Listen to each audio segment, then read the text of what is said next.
Straight out the boot room, to Wembley, our second home. We come to conquer, no, we never walk alone. We dominate, the cream of the crop, drawing all our strength from the roar of the cock.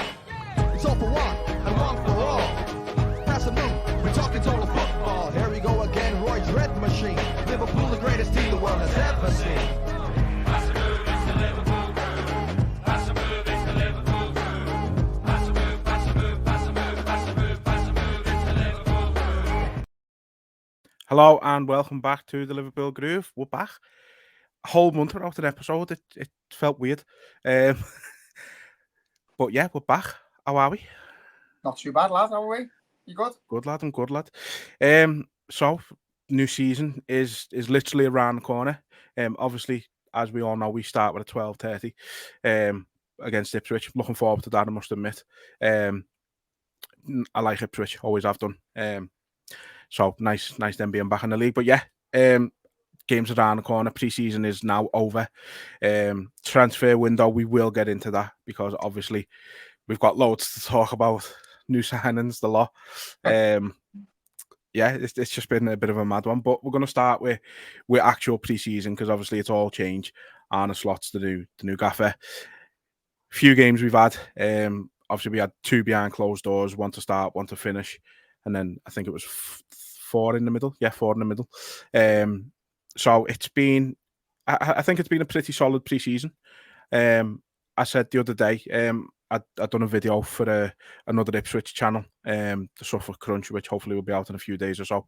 But I said there, you can see the small changes that have been implemented in the squad. I think we look for the killer pass more now. Like the build-up play is nice, but I feel like under Klopp, towards the end, we were very reliant on Trent's ability to hit the ball over the top and try and find Salah or a Diaz or just a willing runner, and we don't seem as reliant on that at the moment in pre-season. We seem to want to really pass it around, wait for them, draw the opposition in, create the space, and then look for that killer pass. And we've seen that move, I think, a couple of times. We've seen it against United when Salah scored. We've seen it when Diaz scored against Sevilla the other day. Ball over the top from the keeper, knocked down from Salah, play him through. It's beautiful. It's been. I'm liking what I'm seeing so far. It's nice to have a bit of identity again. I feel like, obviously we're all broken over Klopp, but near at the end, we did lose our identity a little bit. We didn't really know what defensive unit we were using, how we were going to score a goal, how we wanted to attack. There was no real identity to us. We seemed to defend as a pack and attack as a pack. Looks good. You've got like 3 or 4 lads running through the middle every time we get the ball now. Now, when we do draw the defender out, we've got 2 or 3 going in behind. There's lads running into the box. I think that's one of my biggest criticisms of last season, is that no one seemed desperate to get forward enough to be in the box room. We did get it in there. There's 2 or 3 lads hanging around there now. You seen Trey Naoni the other day, his goal from the edge of the box. You've just got willing players to bombard that area because the ball's going to drop there. So, yeah, it's nice to see an identity. It's nice to see us playing free-flowing, attacking football with an aim. You know, it isn't just like long balls over the top and let's hope it drops to the right place. We're actually playing football and it's brilliant. It's nice. Yeah. Yeah, and I mean, you touched on Trainioni's goal there. Like, I mean, that's the thing, though. All 4 goals in their own way against Sevilla were brilliant. Like, the volley from Jota was superb. Just, even the keeper, like, the keeper didn't have a clue what was going on. I think he was admiring it a bit too much himself. And then, as I say, that one where we've broke away, Szoboszlai ran through and Slot and played, Diaz in for the open goal was great work. The one with Diaz's, and I said this watching the game, like that first goal Diaz scored where he's took it inside and hit it with his right foot. Last season, even if he had that same space and that same opportunity, he would have tried to go to the touchline and cross it in. And I feel like he'd have turned him once and then he'd have tried to turn him again. Yeah. He looks a lot more direct this pre-season. I said before on that, I'm desperate. That's one of the biggest issues we've got, is our wingers haven't been that direct, but sometimes it is a tactical thing. We know how direct Salah can be, but he wasn't last season. He wasn't getting into that area where he was cutting in and shooting, and Diaz the same. Didn't matter he played left or right. We weren't going for goal from out wide, and now it seems to be that we're back into that tactic where you draw players out and you've got 3 or 4 lads running in behind, and that's what suits these players. So that's what we need to see from them. Yeah. I've seen something interesting on Twitter today about what they've implemented for the rondos that they do. So you see the rondos from all teams all the time, and they're doing all these flicks and drag backs and stuff like that, and trying to, trick the player who's coming at them into not winning the ball. And apparently, Slaughter's has said you're not allowed to do any of that. He wants them to be comfortable receiving the ball, face on and passing it face on. And I think you'll see that. And people have said it's a bit like De Zerbi at Brighton doing that, and the way we've been letting them come very close to us, like you've seen with Kelleher, the pressing Kelleher very close, and he's then clearing it. Well, I'm not saying clearing it. It's not a clearance, it's a pass. He's passing it up, and I noticed that is very similar to Brighton. And I think now that I've seen that, it probably would have been similar to what would have happened if we had got him, because obviously there was rumours of De Zerbi, but I think he's the fact he's been able to get his style across so quick is shows how good of a coach he is, I think, because these are players, some of them who've played under Jurgen Klopp for, look at Joe Gomez, he's played under him for 9 years. Some of these players have been playing under him for 6-7 years. It's like, to change your style that quick must be difficult, and it seems like it's working a treat. I think we're lucky in the sense that it's not a drastic change. It is a few tweaks here and there, but to implement them that quick and to get lads on board that quick, following Jurgen Klopp and going into a dressing room where no one really knows you and following Jurgen Klopp and getting the respect of the players that quick to sit there and listen to you. It's not as easy as like the pressing that make out. You're gonna come in and be respected as a manager, but there'll be, the way it is, there'll be lads there going, But no, they've all taken on board. There's been players come out and openly said they think that his style of football is a bit more exciting, a little bit more beneficial to them personally. Jones was being criticised for slating Klopp when he hasn't. He just basically said that he's got a bit more freedom under the new manager, and that's what he's best at, is having the ball in a dangerous area, putting him in front of our defence is no good for Curtis Jones. Doesn't suit him. So we need to get him where he can make things happen from out wide and tag players out and stuff. So yeah, it's interesting, lads. I'd say it's been one of them pre-seasons where I hadn't really looked at anything, and then as it started, the games were coming around pretty fast, and the opponent we were playing were obviously big names and rivals. So you start taking an interest, and all of a sudden you just click into gear and you're ready for the season. And it is exciting. Like, I enjoyed going to the Sevilla game. I thought we played really well. I thought at times the atmosphere was half decent for a friendly. It is what it is. It's a ground, probably 20,000 kids in there who've never been in the game. But it was nice to see families and seeing the heroes and the new style of play. And it was, they put on a show for us. Like, they played with determination. There was a few hard tackles, a few good 50-50s where lads could have got injured. And they went in and they're trying. And I think it's dead easy to look at that team from last season, the way we fizzled out, and count them out and go, such a body's done or he's done. He's not going to get back to his best. But I don't think that's the case. I think they've needed to freshen up. They've needed the holiday. They've needed a little bit of a change and a tweak here and there for their own minds more than anything. And it's a fresh start now. There's none of this like, they've come second here, they've come third here. For me, it's a clean slate. These lads are all, in my opinion, for a new team. We start again, new manager, new setup, and let's see how we go. We've just got to back them.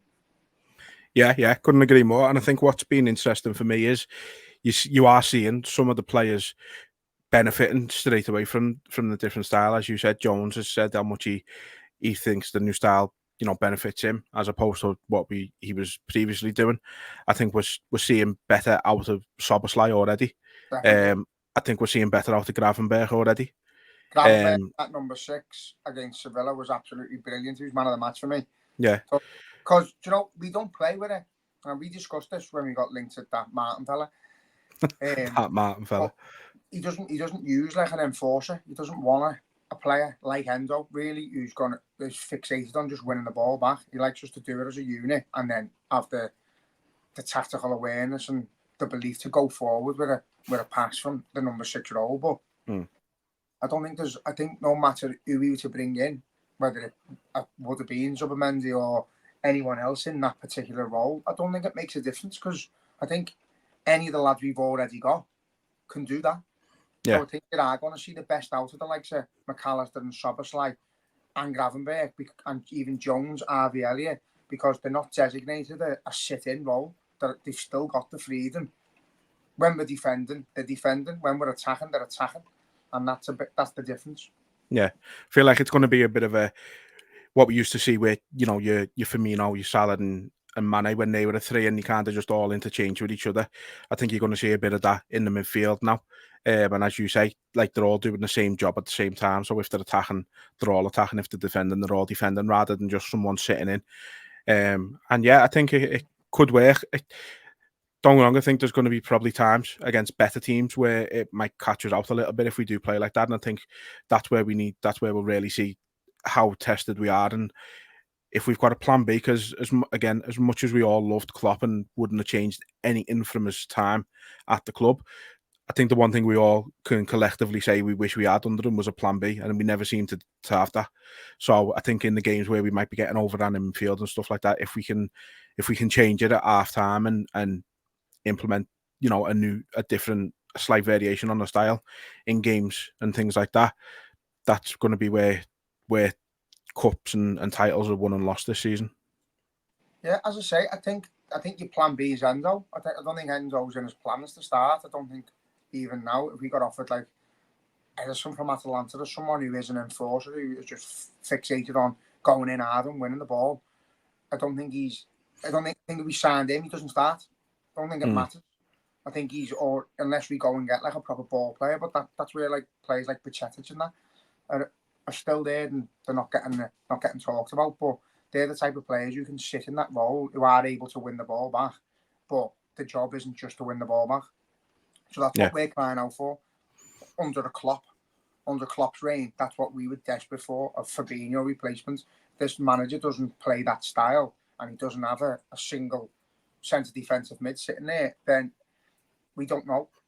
We don't know what's going to come.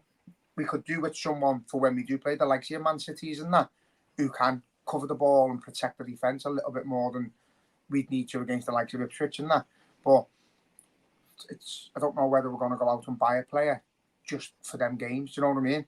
Yeah. We've got like 7 or 8 midfielders there, and as much as I want us to go out and get a CDM, I want us to go out and do it, but I don't think we will. I think they've identified one player, and it hasn't worked out, and I think that's it. They'll move on to a different position now. Yeah, and again we'll come to that in a bit more detail in a minute because obviously it's hasn't quite been the roller coaster of the Caicedo deal, like, but it's been a ride. It's been a ride still, like, and so we'll cover that in a minute. In terms of the first game of the season, as I say, Portman Road, Ipswich, going to be a great occasion for them. Back-to-back promotions when it seemed very unlikely. A manager in his first ever managerial job, Kieran McKenna, like he's done wonders for them. In fairness, I think the signing smart players. They're not doing what Forest done when they come up, and they're not just signing everyone left, right, and centre. They've signed players that they've had on loan in the past, 1 or 2, and they've just signed players they know are going to fight and do a job for them. And as I say, like, you go back to when they were last in the Prem, and it was like we were 7 or 8 ourselves, and like they had Marcus Stewart up front. I think they got 7th in the league, got in the UEFA Cup. It's like for the season they were just class, and then the second season didn't quite work out for them. And but it's just nice. It's a nice touch as well. Like, we were the last team they played in the Premier League, and then with the first team they played back in the Prem. It's like a nice little full circle moment for them. It's going to be. I hate playing newly promoted sides because we're always shit against them. Their fans are going to be unbelievably excited, aren't they? Yeah. They've gone from the Championship to stood against players like Mo Salah and Van Dijk and that there in their stadium. That holds probably about 30,000 people. So you're going to a little small stadium where it's going to be hostile. It's going to be bouncing. They're going to be excited. They're going to be up for it. They're going to see us as a bit of a wounded animal after you losing Jurgen Klopp. And it's going to be tough. I hate playing newly promoted side, but you know, I think when you look on paper and you look at our team compared to theirs, there shouldn't be any issues. But you never know. No, This sadly doesn't work that way, does it? No, this will be the first test. You know, it's obviously. I think there's going to be a bit of nerves around our players. They want to prove to our fans that they're still capable. You know, the manager wants to get 3 points on the board as fast as he possibly can. You don't want to be getting that, like, oh, they've lost the opening day or they've lost points and fucking hell, you could be 3 games in and the media will be saying you're out the title race. So you need to get points on the board. We need to start strong. We need to go for it. We need to try and make a bit of a statement if we can, but couldn't give a fuck now. I'd take 1-0 right now. Get the points on the board, and just see what we're about. But I'm not scared just because it's the first home game. Like if it was at Anfield, I'd say yeah, we put 4 or 5 past them. But yeah. The first game away from home, 12 kick-off, which we all fucking moan about. You know, it's just sort of written in the stars, innit? We've the window we've had, the hostility around, like the social media fan base and all that. I think some people would love us to lose just to say, "Oh, I told you we should have signed." X, Y, and Z. So, yeah, I'm excited now, though. Can't wait. I actually can't. Can't wait. Yeah, no, I'm looking forward to it, lad. I mean, I've spoken to a couple of Ipswich channels over the summer, and like the excitement from them is what you'd expect from a newly promoted team. You know, they're just happy to be back in amongst it, but they're confident as well. Like, and they've got no reason not to be. As I say, the manager's come in, done a fantastic job, got them back-to-back promotions, and you know there was rumours he was gonna. I think he was wanted by Chelsea and maybe Leicester, or he was wanted by Chelsea at least this summer, and he's ended up signing a new deal with them. So the buzzing, understandably, because of that as well. So yeah, it's going to be tough, like you said. 12, newly promoted side away from home, like every little tick box that could go against us has gone against us, it seems. So no, I'm looking forward to it. I am working, so I mean I'll have it on while I'm working, but it's not the same. I've got to like stifle my emotions when something happens, and I'm not good at that. I'll be in the pub from about 11:30. Rude. Yeah, I will be. Just no need for that, was there? So look, there's the elephant in the room a little bit, isn't he? Not necessarily from us, but just in general. And I think the transfer window has not gone how we planned, how we expected it to. I think we all knew, you know, we weren't going to do business until this month, which is fine. They told us that. But then the way we've gone about it so far this month hasn't painted them in the greatest of lights. Now, obviously, Zubimendi is the one at the moment. Look, he's turned us down for his boyhood club. If Trent does the same and signs a new deal and turns down Real Madrid for us, we're all made up and we're saying it's the right decision and this, that, and the other. So we can't knock him for doing the same thing we want Trent to do, in my opinion. He loves his club. He loves where he's from. And I've actually seen something, I don't know how much truth there is to it, where he said he was close to signing, he was close to joining us, but his wife and his family didn't want to start a new life outside of Spain yet, and he respects their decision. So he stayed with his family. Like I said, you can't knock a lot of that, as annoying as it is, because of the time. It's more the time that we've put into it for me. If it had all happened within the space of 2 days, no one would give a shit. But it's the fact that it's like been a week and a half, and it's like, right, he's signing. It's nearly a done deal. Oh no, he's not. He's changed his mind. Oh, the manager's giving him a PowerPoint presentation of the place he's lived his whole life, which was just the most baffling thing in the world to me. It just hasn't played out how we expected it to, and you can't blame FSG for it, in my opinion. You can't blame Richard Hughes. You can't blame whoever else has been involved in the negotiations, because it is just a lad.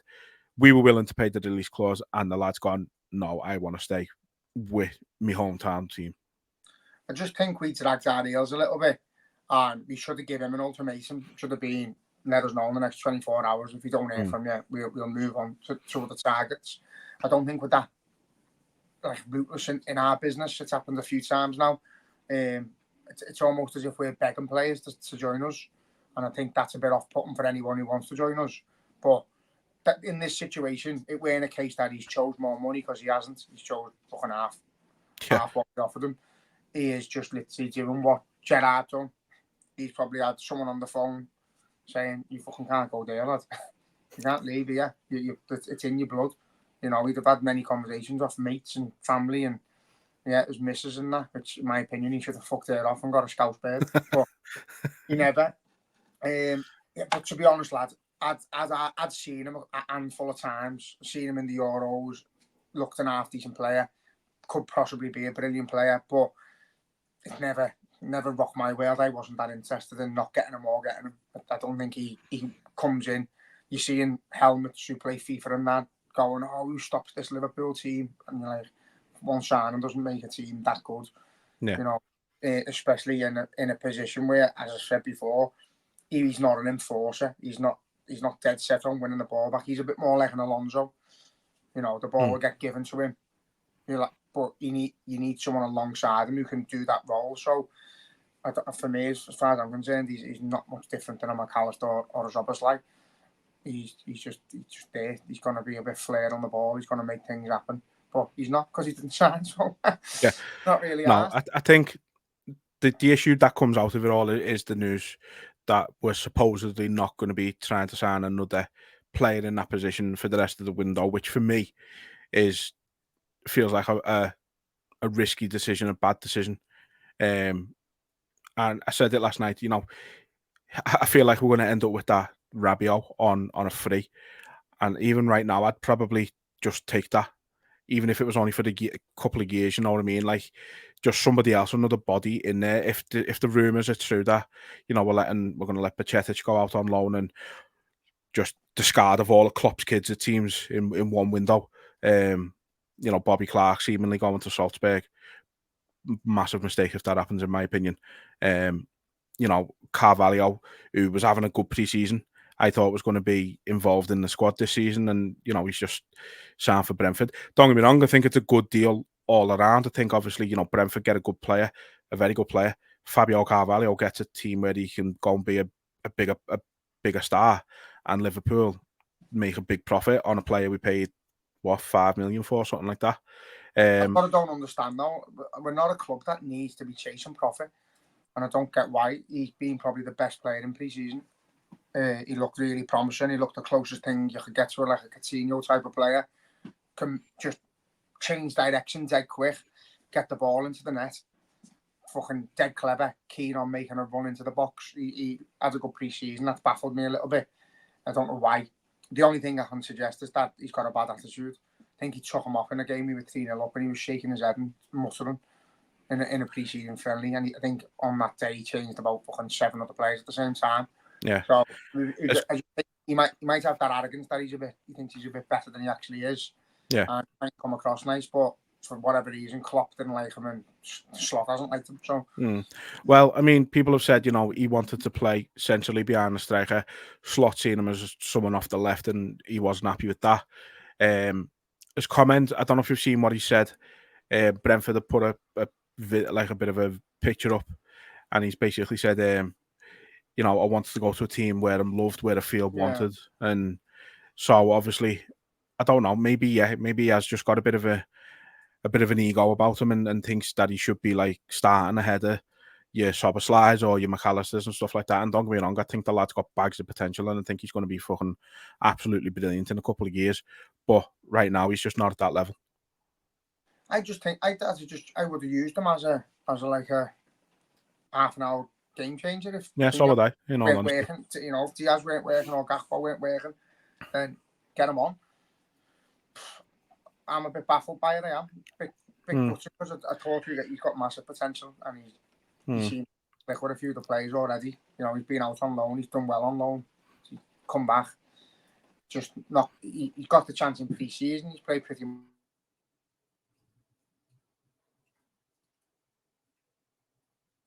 And then to get sold, and he's not really bothered where he gets played as long as he plays, and he's willing to do what the manager tells him to do, and he's willing to learn in that, and then he's gone. So he might just come through as a little bit of a fucking moaner. Yeah, and it doesn't work well with the thing. But you know, we've got. I'm one of them. I'm always on the fence with the transfer window because I don't watch loads of footy outside of Liverpool.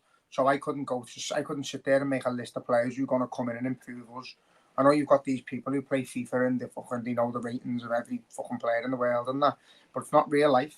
So I couldn't sit there and go, he's going to come in and change our team. I can't think of one midfielder who comes in and walks straight into our team. I don't know a forward who comes in and replaces one of the front three that's already there and starts. Even Anthony Gordon. If Anthony Gordon was getting signed and we were keeping Diaz, it's for the reason to bring on Anthony Gordon or vice versa. You know, it's rotation. Yeah. We need to be bringing on quality. We don't need to be signing every time we take off a Salah or a Jota and going, oh, fucking hell, he's coming on. Yeah.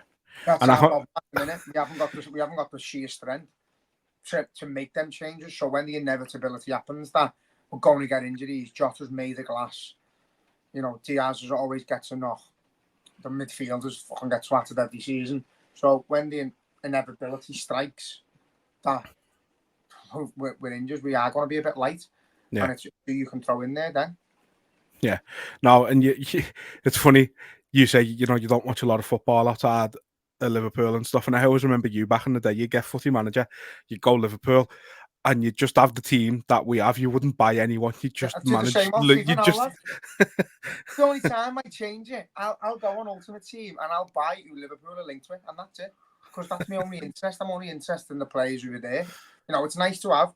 As I said, I put a post up before saying it'd be lovely if we could go out and make a Fabinho type signing that comes in and he changes our fortunes. He walks straight into the team and he starts every week.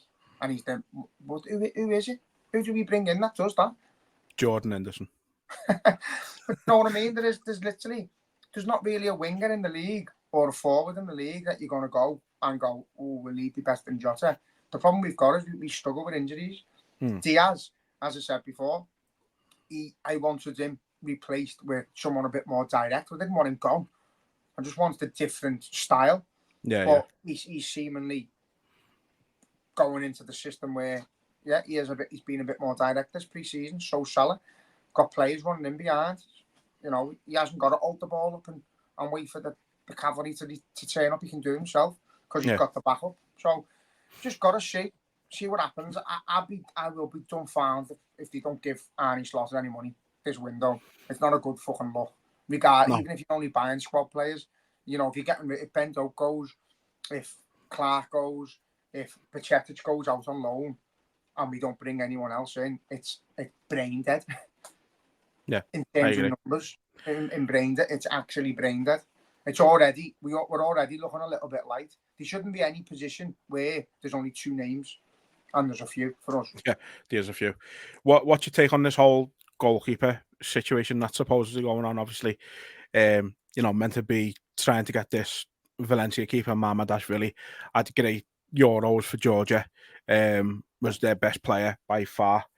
He's only 23, but the rumours are we're trying to get him, and then we're going to loan him out for a couple of years, in order to then come in and replace Alisson in a couple of years. Now, obviously, there's people saying no wonder Kelleher wants to leave because he's obviously being told that he's not going to be number one, essentially. But I don't look at it that way. I look at it more as Kelleher's already told us he wants to leave because he wants to be number one now. He doesn't want to wait to be a number one. And so I think they're just covering the bases. Like, don't get me wrong, if you give me a choice between Kelleher and Mamardashvili, I'm choosing Kelleher. But if Kelleher wants to go and be a number one now, regardless of whether there's anybody willing to pay what we want for him, you've got to be looking at replacing your number two and number one sort of in one go is smart business. And if we can strike a deal with Valencia where we go, look, we'll loan him back to you for 2 years, then like it's a no-brainer if we can get it done, because I think he is going to be one of the best keepers in Europe. But then the problem you've got, lad, is you've only got Alisson in goal, and then we've got Jaros. We've got Jaros there. You can't just upgrade it. You can't upgrade from Kelleher to him straight away. That is the problem with it. You need a number two and a number three. And let Adrian go, who is an ideal number 3 or 4 if you want, because he's not a moaner. He's very professional. Quite happy to just be involved in the squad and helping them in training and that. You need to have 3 keepers who are available. We've had situations before where we've had one injured, one suspended, and you're having to fucking. We've had to loan players in the past and that. Obviously not in Klopp's time, but it happens. So you need your third keeper. I honestly think there's all sorts of rumours that Alisson's going to be going next year anyway. So you've got to be in Kelleher's ear. Listen, wait a year. Just wait a year. Give us another year. Be number 2. He'll be your number 2 when he comes in 2 years' time. You know what I mean? But I just feel like from top to bottom at the minute in the club, nothing's being done right. Even the likes of, Kelleher, sell him a fucking dream. Show him the mountains in fucking Wales that he lives by. Don't show him them and go, yeah, lad, this is what you've got waiting for you next year when Alisson leaves. Do it like Van Dijk should be fucking, don't care what anyone says. At 31, 32, defenders can play till the fucking 38 at the top level. Van Dijk. Look at Pepe, he's just retired at 41, you know what I mean? You don't want to be like, we're getting fixated on ages and stuff like that. Dickheads 2 years ago wanted with the Salah because he was approaching 30. You know what I mean? Oh, let's cash in on him. No, he looks the fittest fucking player in the squad now. Yeah. He's unbelievable. He's an absolute machine. And we've said it over and over again. We need to stop worrying about what the business part of it is. We need to just enjoy the footy. Don't start, oh, he's 30, he needs to go. Fucking no. Offer all of them a contract. And the thing is, it's not even 10, 15 years ago. Yeah, signed as soon as they're hitting 31s, 32s. You did have to start looking at replacing them, but then, now you've got the likes of, you've got Messi, you've got Suarez, you've got Ronaldo. I mean, don't get me wrong, they're not playing in as good a league as they were, but they're still representing the countries. They're still playing at a good level. And as I just said, Pepe has just retired at 41. Like he was one of Portugal's best players in the Euros. Like, it's age in that sense doesn't matter anymore because it's not like a lot of people have said that Arsene Wenger changed English football because he brought in things to make football players proper athletes. And you see in the peak of it now, players can go on and play till the 36, 37, 38 at a very good level. That's the reason Jamie Vardy is still fucking signing contracts with Leicester at 38 or whatever he is. Like, he might not play as much, but he can still fucking do a job. James Milner, the same. You know what I mean? It's like, it's not the same anymore. You're right, we have got to stop fixating on age and just enjoy the fucking players while they're here and give Especially them... when it doesn't fucking do anything for us. It doesn't mean anything to us. If we cash in on a player and we get £1 million or whatever, fucking who's asked? So we don't get it. We don't get a penny of it. I'd rather have Van Dijk in his order than what he's brought to this team. You know what I mean? Yeah. Which is two-faced from me because he fucking does my head in. But no, you've got to be going out to your captain and going, fucking Virgil van Dijk, will you sign? We can't offer you a 3-year deal on 300 grand a week because of the structure of the club. But will you take fucking 150 on 18 months or whatever? And that's it then. He can leave on a free when he's 34, 35 and you're happy. You know what I mean? He gave it all to the club. He's gave his best years to the club and he's won everything with the club. You've got to respect that. You can't just be that cold-hearted and go, oh, you're in your 30s now, we're not signing you, but we don't see you as a fucking... Because you can't lose that type. If next season ends up like last summer, where we end up losing like a Milner, a Henderson, you fucking lost Lalande the year before, keep players in the dressing room that keep the structure of your team and all your young lads in camp, all happy, all have someone to talk to, all have a leader who they trust. If you lose all them, you're fucked. And we fucked it the other year when we let everyone go. We lose Firmino, Fabinho, Henderson, Milner. Yeah, something like that, yeah. In one season. In one window, yeah. Yeah, so that's bizarre. You can't allow it. It's a miracle we actually fucking finished third last season when you put it like that, innit? It's bad, lad, yeah. And one of them was our current captain. Yeah. You know what I mean? I'm vice captain. So, and then you're hearing stuff now from Firmino going on about how he would have took a pay cut and he would have signed a 1-year deal. He only wanted to stay at Liverpool. Klopp wants him to stay at Liverpool. The hierarchy said no, he's too old. It makes no sense. And there was you know what? I get the sense as well. Sorry to just jump in there, but I get the sense as well that Slot's the type, I think, he'd fight he'd fight his case to the owners, I think, as well. I don't even think he'd need to be to the owners. I think he'd need to convince the likes of Richard Hughes and maybe Michael Edwards, because I think FSG are happy to just let Michael Edwards run the club essentially in that sense now. They can sort of take a backseat and go and buy the fucking whoever they're trying to buy in the NBA. I don't even know who it is, but yeah, I think I don't know. It's mad, but we can't lose Van Dijk, Salah, and Trent in one window, because they're the three I think that the contracts are up next summer. There's a video going around at the minute on social media of a fake Trent in Anfield filming something. So that is weird and confusing. I don't know what it could possibly be. I know, I'm intrigued, like I really am, but I said before, like, if, and it's a big if, don't get me wrong, but if it is something to do with him getting a contract extension, one, I want to know why they were using a fake Trent and not the real one, but it'd be huge. It give Salah and Van Dijk an incentive to sign, I think, a new deal.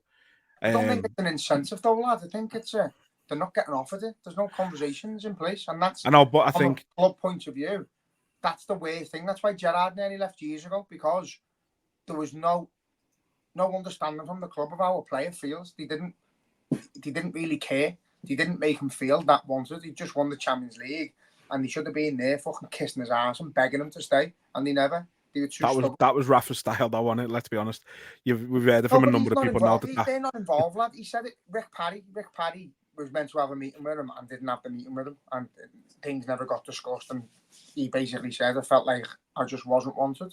So that's why he got, he was also close to joining them. But you've got to make players feel wanted, and maybe that's where the little dig from Carvalho comes. You want to feel loved, you want to feel wanted.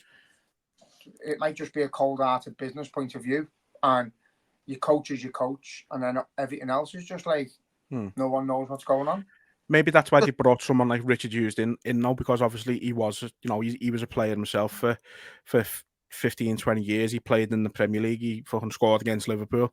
So he should understand what these players are feeling. So surely to God, there's got to be conversations in there, because you never, like Van Dijk spoke about it a couple of times, but you never get the sense that he's necessarily like pissed off at the situation or anything. He's just sort of saying exactly what's happening. Like, we haven't had the discussion yet, but surely there's got to be something there where Richard Hughes or Michael Edwards have gone to him, look, we know your contract's up, we're sorting this one out first, if, as I say, that this whole thing is for Trent getting a renewal. But I've got to believe in my own head that they're going, right, Trent, we're going to sort you out. Virgil, once we've sorted Trent, we're coming to you. Fucking Salah, once we've done that, we're coming to you, kind of thing, and doing it all one by one and giving them each the sort of the full, concentration and dedication that they deserve, like, rather than trying to do it all quickly and swiftly with each of them. You know what I mean? Yeah, but you know what? From a PR stunt point of view, it'd be brilliant if you had the fucking the four of them in the centre circle on a table with a camera going past them, all sign a contract. That easy, cost no money. We're secure. We know our keeper's staying, our fucking scouts are staying, and our two best players are staying. That's all we want. If you're not going to sign players, at least sign the ones you've already fucking got. Because at this minute, it's not looking good for the future. No, it's not. In terms of a business point of view, we'll always get players, but if you're going to start how can you bring players in? How can you sign players when they don't know who's going to be there? Yeah. Your manager can't sit there and go, right, you'll be playing with Alisson, you'll be playing with Van Dijk, you'll be playing with Trent. Will I? Fucking hell. McAllister and Szoboszlai thought they were going to be getting managed by Klopp, lad. So, true.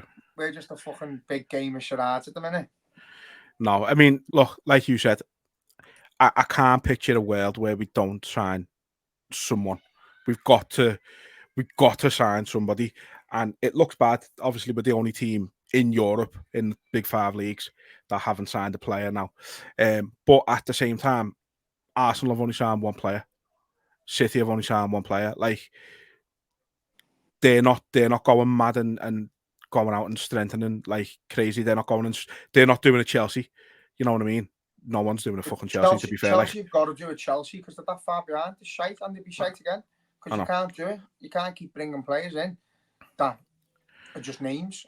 Yeah, Just but for that's the what I whole mean. That's what I'm saying. No, it's like it sounds bad. Liverpool haven't signed a player yet, and we're the only ones in Europe that haven't. But one signing, and we've then done as much as City have and as much as Arsenal have. It's like there are two big rivals in the league at the moment, based on last season. Obviously, don't know what's going to happen this season, but they're the two we need to try and capture. And realistically, Savio for City doesn't improve them, doesn't start. He's just been bought essentially because the City football group already owned him anyway, and so no other fucker could get him.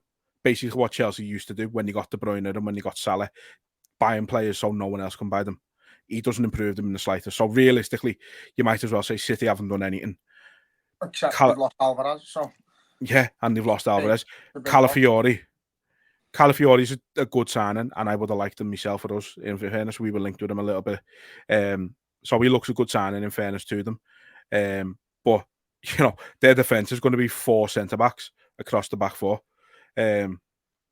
So it's a weird one. But look, again, they're the ones at the minute. I think they probably look a little bit stronger than City at this moment in time. But City is City. We know what they're going to end up doing towards the back end of the season, and they'll go on that run where they've been 17 in a row, and no one can fucking touch them. Yeah. Well, I hope they get swatted in September because it's all coming out, isn't it? Supposedly, yeah. But then there's also the rumour that, you know, Klopp, he's already gone. Guardiola's packing in at the end of the season, with City at least anyway. You'd be the fucking judge in the hearing, lad. Oh no, they'll get found guilty and they'll be right. Not renewing my contract. Sorry, boys. Forgot to tell you. I was just waiting for this hearing. He said years ago that if he got found to be cheating, he'd leave, but he knows the cheats. No, he said he wouldn't leave if they were found to be cheated. If they got found guilty, he said he wouldn't leave. Because he trusts what the club have told him and all that shit. I reckon he said he'd leave. But he'll go. He's gonna. I think this is his last season. He's gonna go because the whole roller coaster's ended, lad. Klopp's gone, and that's what it's always, not what it's always been about. But the best times of Man City are behind him, and he's been part of it. So he's not gonna carry on. But I don't think another manager. He is, you know, it's all good and well saying having that much money and cheating and all that. You still need someone at the top to manage them, and he's got the best out of every player. He's got the best out of players that. You know, he made players like Stale and that look like gods at times. Yeah. I've never rated that prick, thought he was shit. But he's somehow got him to a level. The only one he hasn't been able to do it with is Grealish. I don't think he had the chance yet. So, really. Yeah, he's a great manager, lad, but I can't wait for City to not have him. Because I hope you see the Man United effect hit them. As much they've spent the money, they can't just keep throwing money at things because the rules are in now. They've set up the basis and the foundations to keep it, but you know, as time goes by and players get older, you can't just keep throwing money at things. Yeah, absolutely. I think we'll be all right this season. I think we've just got to concentrate on ourselves. We've got to give ourselves a realistic expectation, and that's got to be to aim for the top 4 and to try and have a decent cup run. Yeah. Stay in the Champions League. For new format. And go for it. Well, that's it. You got the Champions League back, new format. So that's going to be a lot for people to get used to. People like me who've played Football Manager for the last 25 years of their life and know about this change and have kind of experienced it in that form, know all about it. But it's going to take a lot of getting used to. 8 games rather than 6. One big giant league. And I think you can. Top, how many in the league? 36. 36 in the league. What is the top? Top 8 go straight through to the last 16. The next 16 have a playoff against each other. 8 go through, and that makes up your last 16. I've got no issues with that, actually. It's quite. To be honest, it's quite straightforward. But I think it's just the sheer number of teams in the league, the fact that it's all one big league, and then the fact that it's just an extra couple of games already straight away because it's 8 games, 4 home, 4 away. You still like seeds in that? Yeah. So the way it works, you get 2 games against 2 pot 1 sides, 2 against pot 2, 2 against pot 3, 2 against pot 4. But it's 8 different teams. It's not like I think it'll be good. I think people don't like it because it's change, but they don't know people don't really know why they don't like it yet because they've not seen it in action. So No, but it's it's like, well better because your top teams, you've still got to play the top teams early yeah. on. So Well, you've got it. It's the thing is, it's you've got more. So, like realistically, and you can. I'm fairly sure. I don't know if this is true, but I'm fairly sure you can get teams from the same league as you in the group now in the league. But realistically, you could end up playing. You could. So our pot one teams could end up being Real Madrid and Barcelona, and then your pot two teams could end up being like a Dortmund and say like a. I don't know. I don't think they qualify, but say like a Juve. You know what I mean? Straight away, just because they're pot two, you could lose 4 out of the 8 easy. Yeah, you could And that's absolutely. Good. You don't like as much as we all want a nice group and we all like the nice little away tips and that. It always the business end of it is always the best part when you're in the bigger teams and you've got to face them at some point, haven't you? Don't get to the whole Champions League without playing anyone good. So you might as well play them early on, test yourself, see where you're at. Yeah. So now it's going to be interesting, but we're just back where we belong in that sense, aren't we? So I'm looking forward to it. Look, I'm optimistic about the season. I think, as we said at the start, I think what Slot has done with the team so far looks promising. Get him a couple of bodies in, and I think we'll be flying. It's early days. As I say, look at our team on paper. It's not the best squad, but the first 11 will go toe to toe with anyone. If we keep that first 11 fit, we go right to the end of the season, having lost very few games. I don't think we will keep everyone fit, so we need to counter that now, and that's where we need to make signings. We need to just look into the fucking future and realise that every season we struggle with injuries. Do something about it now before it gets to fucking 3 weeks into the season and we're 3 players down. We've got rid of players. We've lost Thiago. We've lost Matip. So, I've put a post out earlier being a bit positive about it all, but we need to bring in bodies, as you've just said then. We need bodies in.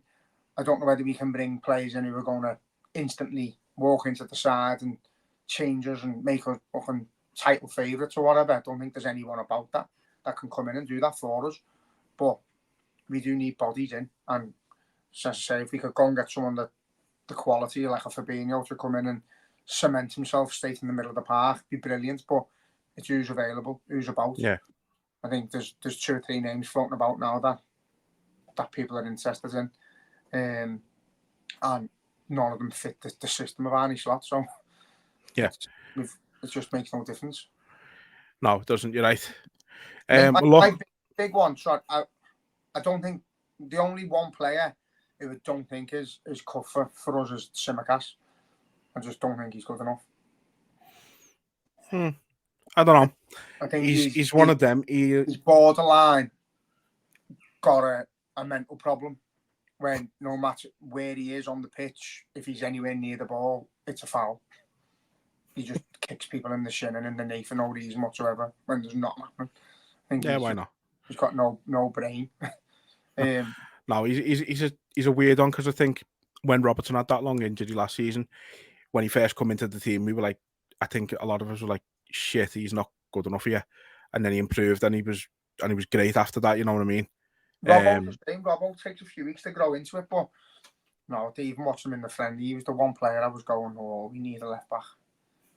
We don't desperately need a left back, but I think if Robbo gets injured and he's aging a little bit, I think it's one of them positions you need to be on the top of your fucking game, and you've got cutting in on you.